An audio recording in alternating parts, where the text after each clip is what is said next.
Thank you, guys.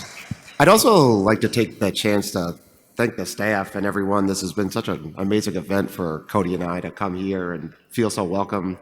And if you would have told us 2 weeks ago that we'd be singing karaoke till 3 in the morning, Team Tumblehead, I would have been a little surprised. So anyway, we're Exit 73 Studios, a small animation studio based in New York, way past the city, though. If you guys heard of Manhattan, I doubt you heard of our little town. And we're going to talk about how we turned a failed pitch into what is now a game prototype and how that started. So I guess we'll start from the beginning. So, how'd it start? All right. We were in the middle of a Disney pilot that we were producing. Had nothing to do with blood. And as any of you guys in animation know, there's lots of hiccups in production. So we were at a standstill waiting for a script rewrite, and my other business partner, Bob Fox, and I were sitting around twiddling our thumbs, so we're like, let's just come up with another pitch, why not? We started doodling around. We came up with the concept of this female protagonist, little vampire hunter, who had to attend middle school while fighting vampires, a little bit of indicative of, Buffy the Vampire Slayer. And we animated a little 45-second trailer to try to get the pitch started. Do you wanna play that, Cody? If you can find it. I'll show you what we're talking about. It's this 45-second kind of action scene that we did in that. All right. Here we go. Is the audio on there? Okay.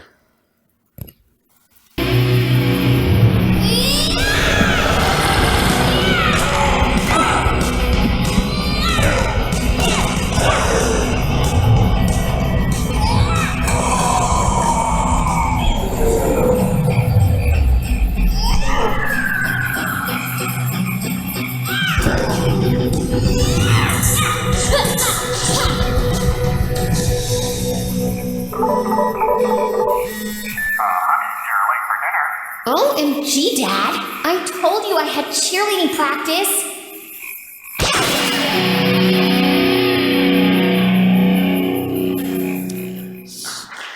Thank you. You could tell I was into Samurai Jack at the time, I hope. So we made this. We made a PDF and honestly, it was a half-baked idea. We did it, then production started, and we both had kids and marriages, and we had to make money, so we kind of just shelved it, and it kind of sat there. It did decent. We showed it to a few potential people who wanted to, make shows at Cartoon Network and Disney at the time and stuff, and it all passed over because it was, again, half-baked. So we finished the pilot, move on with their lives, and then, Cody, you want to pick up where we sort of came into it?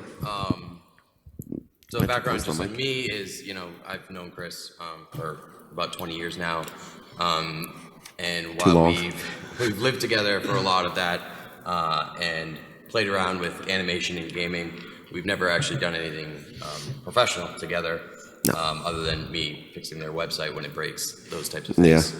So, in my day job, I was getting sick of not being able to work on anything fun, because I have a boring job, but so I kind of just had an idea of, hey, their animation is so awesome.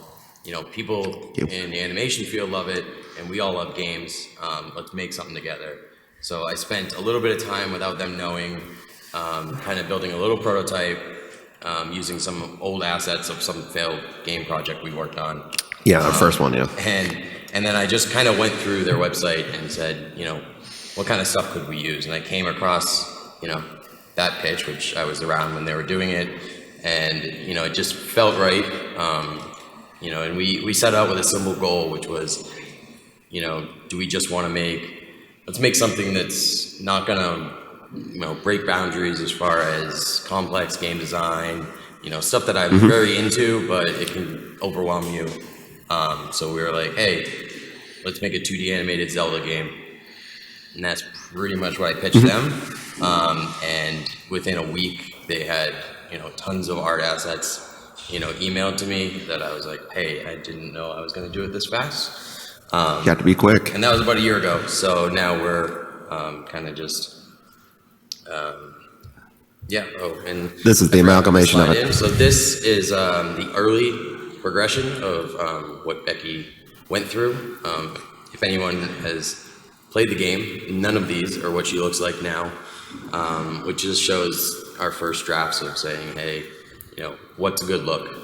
Yeah. None of these really excited me, honestly. We took the middle one there, the one with the line around it, and it was just a direct ripoff from the Pitch. the pitch we did. And it didn't feel like a game. Certainly didn't feel like a cartoon. And we were struggling a little bit in the beginning. We're like, do we make it look like a game? Do we make it look like a cartoon? And honestly, we kind of wanted to make it look like a game that just felt, if we're not thinking outside the box enough. Then Cuphead comes around, and everyone's like, when I first heard Cuphead, I was like, a 1930s, who's going to be drawn to this? It's like, I am as an animator, but will the world like this? Did gangbusters, everyone loved it. So we were like, let's just make it feel like the kind of cartoons that I grew up on, which was late 90s Cartoon Network. We got Dexter's Lab, a lot of Gendy stuff. What other references do we have in there? We have, we kind of strip a little references and pay homage to a lot of people in there. In the same regard, sort of Stranger Things did to 80s nostalgia, we were going to do with 90s Cartoon Network games or animations. So what are we going to play next? Oh, so now we got the trailer live. Yeah, I was going to play this towards the end, but I feel play it now. So show what it looks like now, because this is more important, and this is gameplay.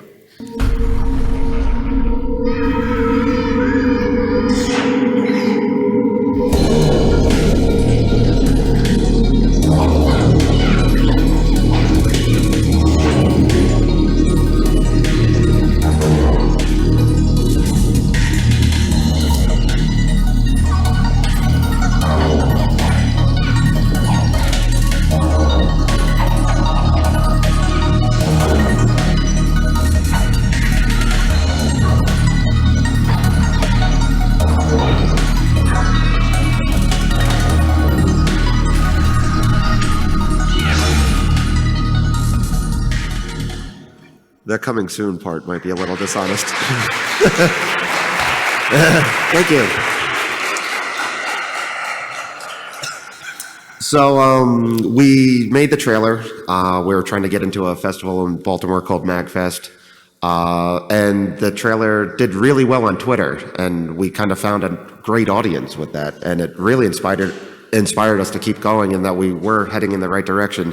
Where the pitch was going nowhere, the early game design felt flat and kind of boring to me. We were all of a sudden in this place where, wow, we have an audience, let's get moving on this game. And that's kind of where we are now. 13 months later, we're slowly but surely building this game. Slowly, and maybe surely. Yeah, one kind of little story, which I sometimes forget about, is when we decided to go to that MagFest he's talking about. It's a great thing if anyone's in the States. If you're in the States, you should check it out. It's like a 4-day, 24-hour convention for video games where you can play all night, pinball games, consoles, whatever. And I've been going for years, personally. And then I had a set of twin girls. And my wife told me that I couldn't go anymore. So, I was complaining, like, oh, it's my one chance I get to go hang out with my friends. And she said, let's make a deal. If you make a game that they tell you should come out and show it, you're allowed to go. Yeah. So that's exactly what we did. And I got to go last year. And it was funny because we were under such a short timeline. And it's insane. That I called him up from the supermarket when the dates went out, and they're like, you need to submit a trailer by this day, and then a month later submit a demo. And I said, okay, Chris, Bob, animate me a trailer with what looks like gameplay footage. Mm-hmm. And then we'll submit that, and then by the time the demo's needed, I'll make that playable. And they did a really good job because they animated stuff that was realistic and not like unbelievable, I can't program that. But it really gave us that driving force that was like, hey, you need to make this, but at the same time, it provided us with, they made an animation that looked fun. Whereas in the early production, we were trying to make things that made sense from a game standpoint. And my motto from the beginning has been, people should not know who I am. They should know who the animator, the animation is what's driving it. And they should never be playing it being like, I wish it played a little differently. It should just be like, hey, this is like a cartoon. So them making a cartoon that we then had to program was, I think, what helped us get the vision we're trying to do. Yeah, and when we decided to do a top-down game, anyone who's drawn a top-down game, you'll know you need 5 to 8 angles on every character. So that might have been a little foolhardy. We might have maybe should have tried a 2D, like a true 2D platformer. But so that's a big struggle on the animation end. We have, you saw hopefully the bus characters. I don't know how many there are, 38 to 40. Yeah, if you want to show that. So that scene, which was kind of an innocuous scene that no one really pays attention to. Oh, these are some of the characters. These are the talking animations that they So like if you talk to one of these characters, a dialogue box comes up. So we have a bigger version, a smaller version, and then we have to worry about each emotion and all that stuff. So we really cut out a lot of stuff. Well, not cut out a lot, but we put a lot of workload right in the beginning there. And the small bus scene, if you could see, I forget how many characters, but it took me weeks to just animate it. And then to watch people play the game and just blow by all them, I'm like, oh, okay. So we're, this is some of the sprite sheets, sure. Yeah, this is just the main protagonist, Becky, and what goes into it. And each of these, it's animated on 1s and 2s and stuff. I try to stay away from 3s because I want the animation as smooth as you can when you control. Yeah, those are all the attacks. So each character has a boatload of animation in it, which not a problem on a long enough timeline, but it is putting us in a position where I have a lot more drawings than I initially intended to. So yeah, and I think from the programming standpoint, programming, I don't know how to do it.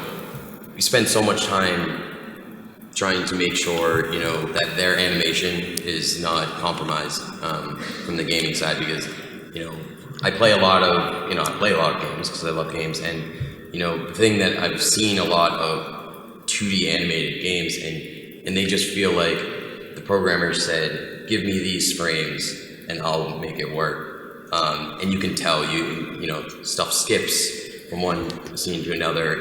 I'm a little ambitious when I ask for animations from them, because I want, I never want it to go from one position to another without the fluid frames in there. So it's been a real struggle for us, and that's kind of my main job. I have another programmer who gets to handle a lot of the more boring stuff in my mind, but probably the more important stuff where I'm just focused on Becky as a character, and just how she moves, because that's the most important thing, that she moves the way the player wants, and it feels like, hey, I'm moving a cartoon. Yeah, so there's all these pragmatic things that you don't really think of, because animation, you can add as many frames or take away as many as you want to get the desired effect and the emotion. But when you're talking about control, when I hit left with a video game, I want the character to hit left instantaneously. I don't like games where you hit it, then there's a beat, and then the character does. I find it pretty distracting, actually. So we have a lot of animation practices that we're doing it. So when you hit the attack, that's why the attacks are so big. You hit the attack button, and the first frame is the hit, not the antic or the follow through. It's just the hit.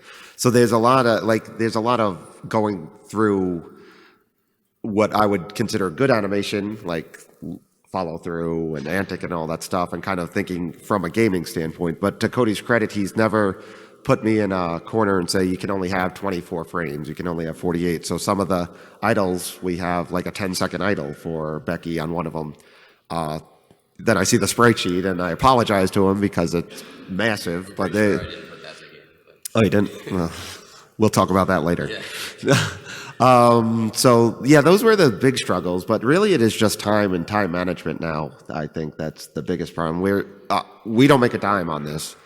We put a lot of sweat equity into it and stuff, and it's my responsibility as studio head of Exit 73, along with my business partner, that we had to pay the bills and the mortgage, and Cody has a separate job outside, and Andrew has a separate job, and our writer Greg has a separate job. So we dedicate a few hours every week to getting this done. So that's sort of where we are now. Yeah, and no, well, there's times when we're too busy as animators. When I go back home, for instance, I skipped a few days of work, so I'm behind the eight ball already. And then there was that time you had a real big app that you had to work on, and he couldn't program. But luckily, we're stair-stepping it.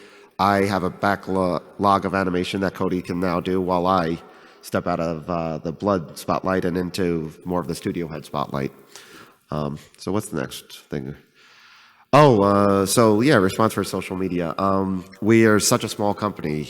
There's two of us, to be honest, and we have Cody as our unpaid kind of tech. So we're two of us. We work above a diner. It's a room the size of this table. We have no social media clout at all. We put Blood Trailer on Twitter, and it did, for lack of for us, viral, which got a lot of likes, a lot of attention, and all of a sudden there's a big spotlight on Blood, and then it really jazzed us up to keep animating and keep working on this. So that's what we're kind of really big on social media now, where we're trying to we show stuff every week. I personally animate live on Twitch every Friday, 2 p.m. the United States Eastern time, so I don't know what time that is here. Yeah, and I think, with social media, it gave us a lot of confidence to go forward Absolutely. with the project, because we all think it's a great idea, and we might show it to some people. And my mom likes it. Yeah. I actually don't think she does. But, You don't think she does? But that Down can another only sale. drive you so much, and the social media, social media is a weird thing to me, because you might think of one post does amazing for you, but then 6 months later, if you keep growing, you're gonna do a post that does the same, and you're gonna think it's crap. Yeah. It's like it keeps getting better and better, and that to us has been kind of our driving force to say, by the time we release this game, in some. Well, I don't know what we don't have a date. That we'll be able to at least know that everyone who loves us on social media, there's potential sales there, and that type of thing. And then also, which I'm actually excited to be somewhere outside of the States that actually knows what Edge Magazine is. Hopefully, somebody. Do you guys know Edge Magazine? Yeah. Because I'm the only person I think. I never heard of it until then. Yeah. Reads it, but because of social media, they reached out to us to do a spread in their magazine, and it's actually in the two talks ago. He mentioned he was working on I can't think of the name, the wind-up console. Yeah.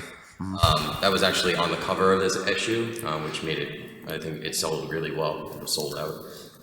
So that was really great for me personally to be approached by a magazine that I look up to and read on a monthly basis. So that was cool to go into Barnes and Noble and buy it as a team. We got to do that. No, and from above this little rinky-dink diner to getting the attention of Edge Magazine, it was something we're very unfamiliar with. So we were, it's a very flattering feeling, and being invited here to talk about Blood. What I like about animation and video games sort of coming together now. It's just expanding the world of where the potential work is going. And we're living in a world now where animation is going to be part of, traditional animation is going to be a giant part of video games now. And as someone who was an avid video game player growing up and an animator now, the world is super exciting to me now. And knowing that we're just even a small fragment of it is just very flattering to us. I never would have thought we were going to make a video game. I just thought I was going to be animating little rinky-dink commercials for for my tenure. So this is super exciting for us. This is so yeah. We forced our kids to draw stuff too because I'm getting tired. I need them to start lightening the load. Yeah. So this is the other animator or background artist. His daughter. Is 5 years old. Drew a picture of Becky, which we wanted to show off because it's cute. Yeah, she's the oldest one of the group. So yeah, that's Do we have any other animation on there? We have some stuff like we have an animatic we can show. Do we have that animatic before I lie? oh, I couldn't find it on the drive. Oh, okay. But we have other animations, I'm pretty sure, right? I'm totally lost. Yeah. Oh, one thing I did want to play was to give backstory in this is Oh, this using is the social media, yeah. and using the talents that these guys have to be able to do custom stuff for social media, because honestly I don't think you get anywhere by just posting the Yeah, I don't same want to stuff show the same stuff. from another trailer and you just take a snip of it and post it. It's not that interesting, so we made this for Christmas. Yeah, this is a little thing we just same music. And it loops back and forth. So I'll spend a couple hours every morning on Friday to kind of beef up a little bit of our animation and throw it on Twitter and stuff.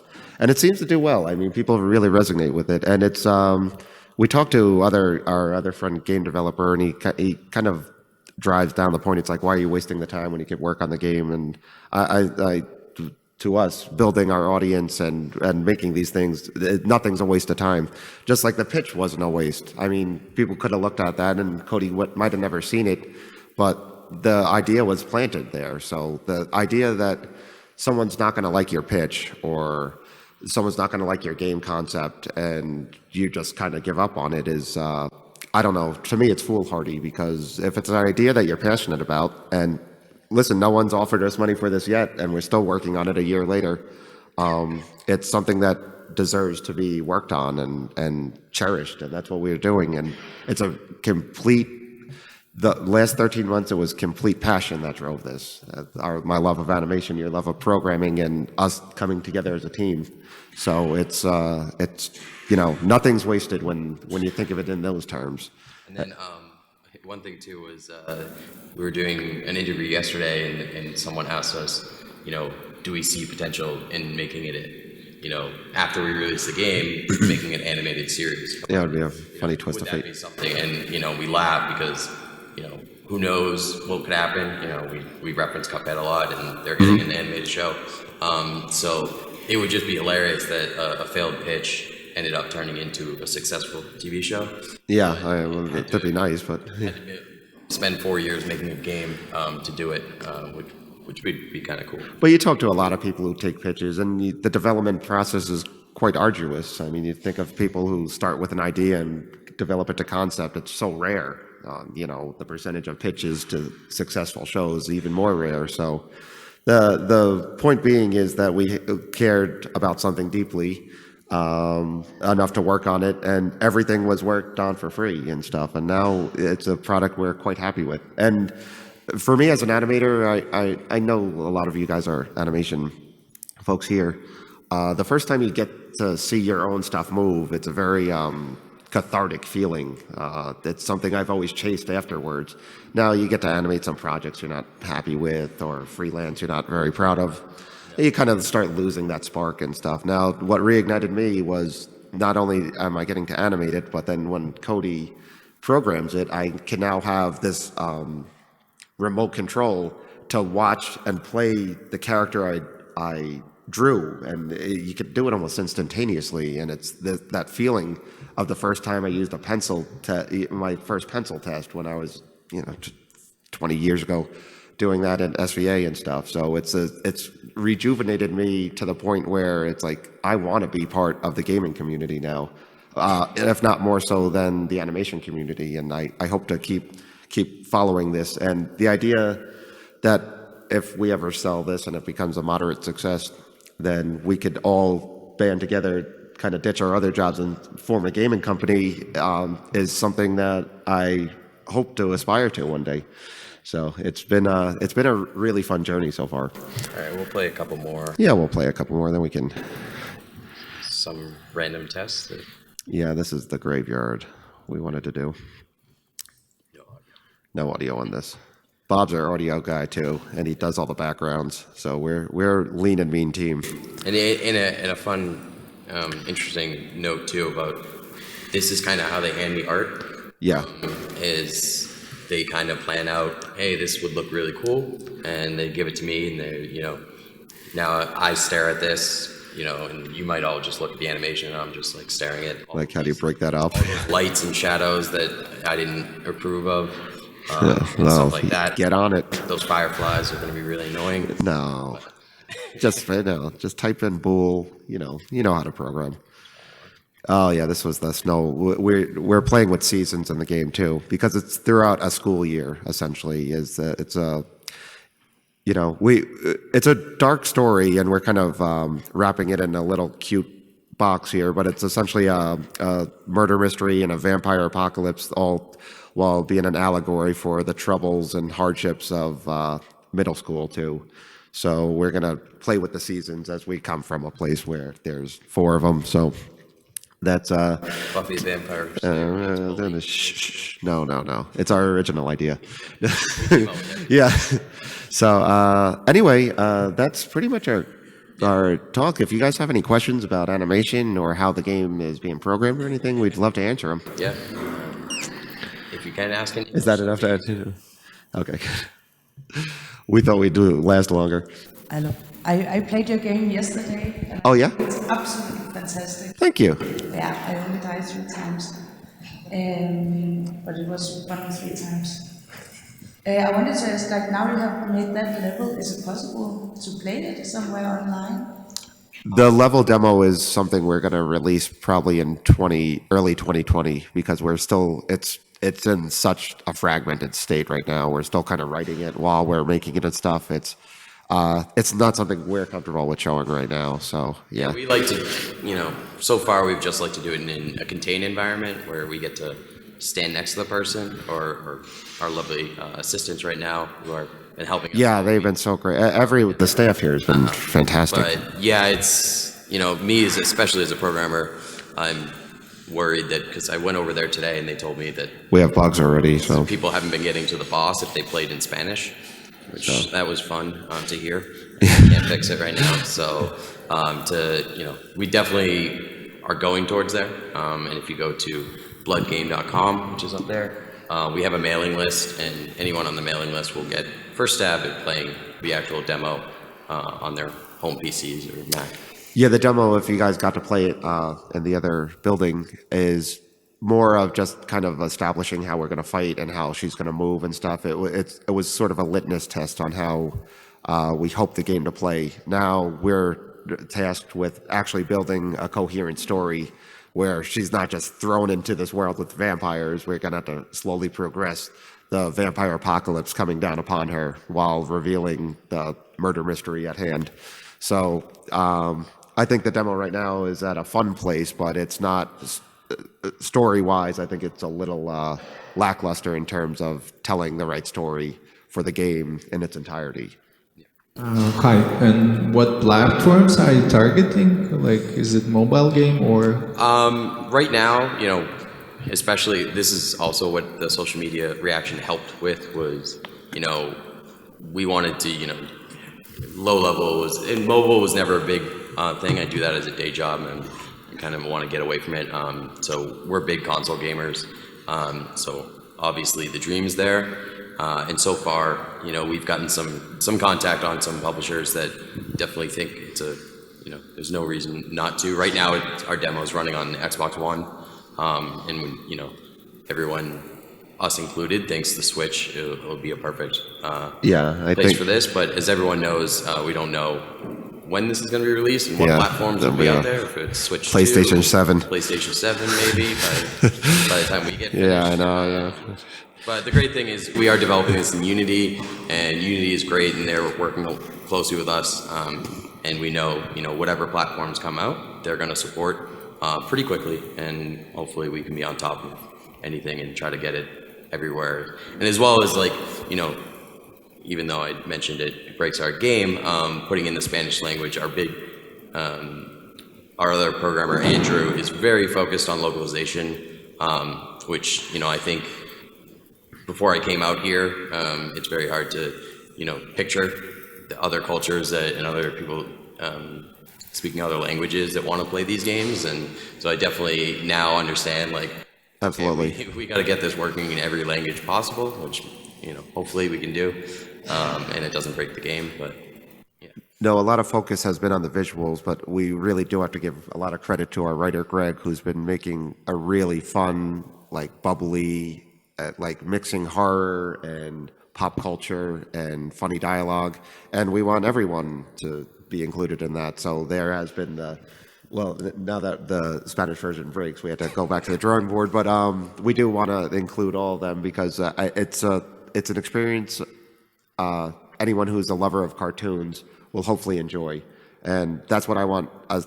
That's the goal, I think, to feel like you're playing an actual cartoon in what we call the Zelda world. Which, and don't tell Nintendo that. And what I've learned being out here is that I feel like more people outside of America like cartoons than people in America. Oh, no, the animation culture here has been fantastic. I love it here. So, any other questions?